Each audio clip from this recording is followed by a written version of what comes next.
Tonight on the 10 o'clock news, a Jacksonville family is upset and outraged after their dog was shot and killed by a Jacksonville sheriff's officer. He doesn't need to be an officer. He's trigger happy. And this is the dog that was killed. Her name was Lucy. Yeah, her owner says that the dog was trying to run away from the officer when she was shot. News 4 Jax reporter Eric Avanier joining us live to explain how it happened. Eric? Yes, well, the owner of that dog says around 6:30 Monday morning, she heard her dogs barking. So she says she walked outside and she walked. Let me follow me here. She says she walked over here to the gate over here. Noticed that the gate was open to her backyard, but she said that the dogs were still on the other side of that gate. So she didn't pay it no mind. She said she walked back this way, only to notice that there was a teenage boy that was standing on top of her car.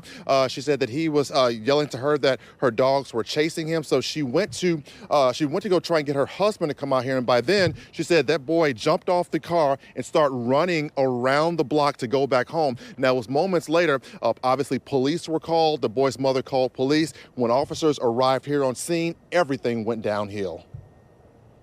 We consulted an attorney and we were told that this is the first form that must be filled out. Kimberly Baruch plans to file a lawsuit against JSO after an officer shot and killed her dog, Lucy. It all started with a complaint to police from a neighbor around the corner. A JSO officer comes to the front door and says that he had a call that my dogs had been chasing an individual down the road. I explained to him that my dogs were not outside the fence at any time.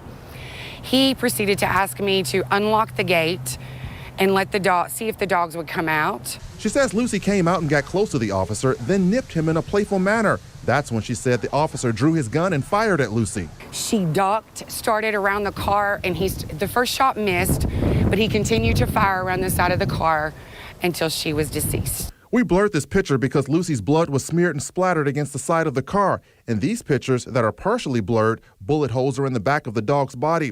Baruch says her dog was executed while attempting to run away from the officer, and she says the officer was wearing a body cam that will prove her dog was not a threat to the officer. I want the body cam released. I know there was a body cam.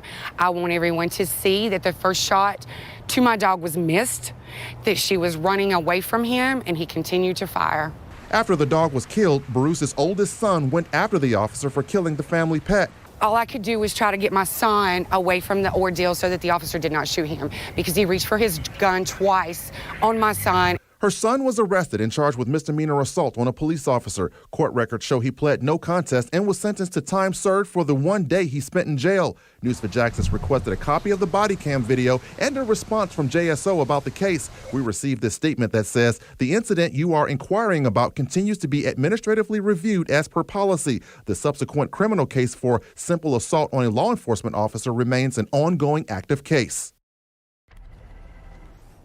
Now, a nearby neighbor I spoke with off camera says her door was open during the time of this incident, and she said she never saw a dog chase after a teenage boy. Reporting live, Eric Avanier, Channel 4, the local station. Eric, what happened to the other dog that you talked about being involved here? Yeah, thank you for asking me about that, because I do want to point out, okay, so when that officer fired at Lucy, obviously Lucy went down over here. I was told that the other dog was still somewhere in this vicinity, but when that dog heard the gunfire, it sparked, it shocked the dog, or shall I say it scared the dog, and that dog went running down this street. I believe this is Parkview, went running down Parkview, never came back. Luckily, though, that dog is chipped, so obviously the owners of that dog are saying that if you find the animal, it will have a microchip in it that will bring that dog, a microchip in it that will say that they are the owners. Kent? All right, Eric Avanier reporting live tonight.